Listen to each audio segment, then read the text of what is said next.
Very much, and my title is Challenges and Achievements in International Programs for International Students at Tokyo Tech. But before making my presentation, I'd like to introduce myself as well as the origin of this workshop. The workshop since has established in 2006, and of course it has been evolved to become a platform discussion about international research and education among leading Asian universities. But for the first meeting, it's a photo of first meeting, and I was very deeply involved in establishing the workshop because 5 or 6 years ago, I was the staff of Kyoto University as a head of International Affairs Division. And at that time, we just invited from maybe 10 or more Asian universities to participate in this workshop, as well as a couple of universities in Kyoto area. It's a very small meeting, and so I can just identify myself easily.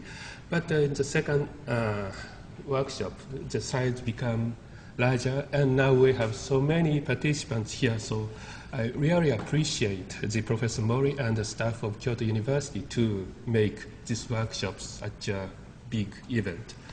But at the beginning, I had a fundamental idea why this workshop will be being held, which is to share common problems among the participants and work together to find the solution. So in my presentation, I would like to show some problems which Tokyo Tech faced to internationalize its curriculum. But first, I would like to explain about our Tokyo Tech, which was founded in 1881. So this year we are going to have a 130th anniversary. And the composition of students and faculty members are this. The total number of students are around 10,000, half are undergraduates and half are graduates. And, but as to international students, we just have 300 for undergraduates and 800 for graduate. So I should say it's a typical research university. And this is a breakdown of international students. Just like many other Japanese universities, the majority of international students are from Asian countries, like China for 133, and the next is from Korea and Vietnam, Indonesia, Thailand, and Malaysia. So the international students from like US were just, US and Canada is just 20 or so. So I have counted the number of native English students from native English-speaking countries, and the number is just 35. So which means among 1,114 international students, we just have 35 native speakers, or if we include Japanese students, among around 10,000 students, just 35 is native English speakers. So I think that's one problem, challenge we must face. And then this is some explanation about our educational system. And as the undergraduate course, we have three schools, three colleges: School of Science, School of Engineering, and School of Bioscience and Biotechnology. But curriculum is a little bit complicated. We have not only, say, a common course or ordinary courses, but also we put freshman seminars and some seminars and graduation thesis. In Japanese universities, it's common that undergraduate students to write thesis, or it's called sotsuron, sotsugyo ronbun, thesis for graduation. So it's something unique at Japanese universities. And this is some charts about the graduate schools. We have 7 schools, including science and engineering, bioscience and biotechnology, interdisciplinary graduate school of science and engineering, a graduate school of information science and engineering, and graduate school of decision science and technology, and graduate school of innovation management. So, and then I'm going to explain some educational system from the entrance of undergraduate school to graduation. We have a variety of programs to foster young students, including creativity education system to undergraduate students, and we also have alliance of major leading universities around Tokyo area for University Alliance. For example, Tokyo Dental and Medical University is strong for medical research, and Hitotsubashi University is very strong for social sciences and so on. And also, we have programs like Productive Leader Incubation Platform or Global Edge Institute and so on. These programs are both for Japanese and foreign students, but at the same time, we have a program especially for international students, which is YSEP. This is 1 year or half-year exchange program for undergraduates. And also we have an international graduate program for graduate students. And we also joint degree or dual degree program with Tech-Tsinghua University in Beijing. So I'm going to introduce these programs. And first, this is a Young Scientist Exchange Program called YSEP, which is a program for exchange students from partner universities, started in 2000, and it's a 1 year or half-year program. And we provide a unique opportunity of Sotsuron or graduate thesis. As I told you, Sotsuron graduate thesis is unique. I think in some Asian countries, undergraduate thesis is common, but in, say, European universities, American universities, they are not so common. So it's a very good experience for undergraduate students to do this kind of thesis work by belonging to some laboratories and working with faculty members and working with their senior students or postdocs and so on. So this is one of the successful examples of undergraduate programs in English. But we had problems, challenges that we faced in establishing and implementing these programs. One is the difficulty in creating curriculum in English, and the second one is cooperation of faculty members. We cannot give any strong incentive for faculty members to join this YSEP program, so it's a voluntary base. So it's one of the challenges, and also we need to meet various needs of students from partner universities, and also we ask students to do a thesis or lab work. So we need to keep attracting able students from partner universities who can catch up with that lab work to just like a graduate research. And then I'm going to explain about the International Graduate Program, or IGP. This is an integrated master's, this is master's program, doctoral program, and as well as integrated master and doctoral program. So degree-seeking program taught in English.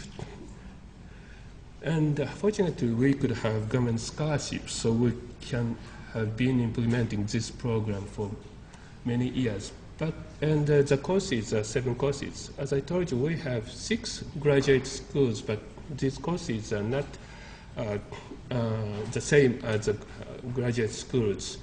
Sometimes we need to focus in some specific field. This is sustainable engineering program, or international collaboration program, or earthquake engineering, and so on.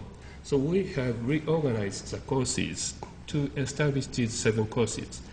And we had these challenges that we need to overcome, which are establishing variety of courses in broad areas, not just one, but 7 courses. And also and this is a degree-seeking program, and we had a difficulty in creating curriculum leading to the master or doctoral degree. And of course, it's hard very tough job for faculty members, because the teaching contents are the same, but they need to create teaching materials in English, including to post on the open courseware at Tokyo Tech. And of course, we need to think about influence to Japanese students. Unfortunately, Tokyo Tech Japanese students are not so good at joining the classes in English. So in Univ, we have done something. Of course, I cannot say that we have solved all the problems, but we have achieved these kind of things, like providing unique opportunities to students, especially through lab work, and establishing close relationship between faculty and students.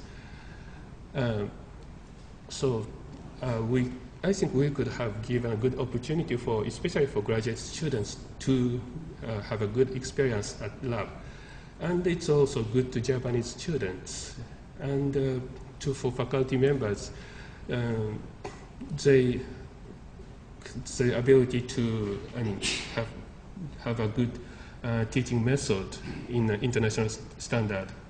And the reason, of course, unfortunately, we do not have enough time to talk in details, but there are some reasons, especially in Tokyo Tech. First, Tokyo Tech is not so large universities as a leading general universities. We are science and engineering universities. So we could have shared the value of internationalization among faculty members. And at the same time, there was a leadership, very strong leadership by Vice President at Tokyo Tech. And we made efforts to answer to the expectation of foreign students and partner universities, and Tokyo Tech is unique in the field of science and technology, and that's why, and we have no courses in humanities. We have some social sciences, but we could have focused the program courses to internationalize. But I have explained about English taught program, and this session topic is teaching in English. But I would like to add this program, which is Tokyo Tech-Tsinghua Joint Graduate Program. This program is not taught in English, taught in Japanese or Chinese. But at the same time, English is also useful and important in doing our research. But our idea is that not just doing an English course, setting an English course is not, most important thing. Important thing for internationalizing the curriculum does not necessarily mean to offer classes in English. Language is not the most important thing, but the most important thing is enhancing the quality of education and research, which is, I believe, ultimate goal for education or internationalization. So at the same time, leadership is very important, but also at the same time, strong will of faculty members is also important. And of course, mutual understanding with partner universities is necessary to establish programs for exchange students, and recruiting talented students is a key to success. Actually, Tokyo Tech have learned these kind of things are very important to internationalize, internationalize the curriculum. So I would like to put some points that should be considered in creating the English program. First, can teaching standard and research environment of English program be the same as Japanese one or not? Especially, unlike some other universities, most of Tokyo Tech faculty members are Japanese. Of course, they can speak and teach in English, but not so good at native English, native speakers. So we should check whether the teaching research and the research standards are the same as which we do in Japanese language. And the next point maybe will be attractive to foreign students, as attractive as programs offered by leading universities in the US. We should think the competitor is American universities or English universities. And I can find that many European universities out of England making same kind of efforts. So we need to compete. And also, we have to think as a strong leadership within the university, at the same time as a common interest among faculty members. And the next thing is, what kind of benefit will the program bring to the universities? And the next one is, will it be sustainable not only in academic point of view, but also in administrative point of view, including finance? Actually, money is very important too. And will the faculty member, for example, post the full content of classes on OCW or something? We need so many things to solve. So the time is up. And so finally, I hope this workshop will be a good opportunity to share our experiences and discuss to find solutions which will lead to enhanced quality of international education of leading university in Asia. Thank you very much.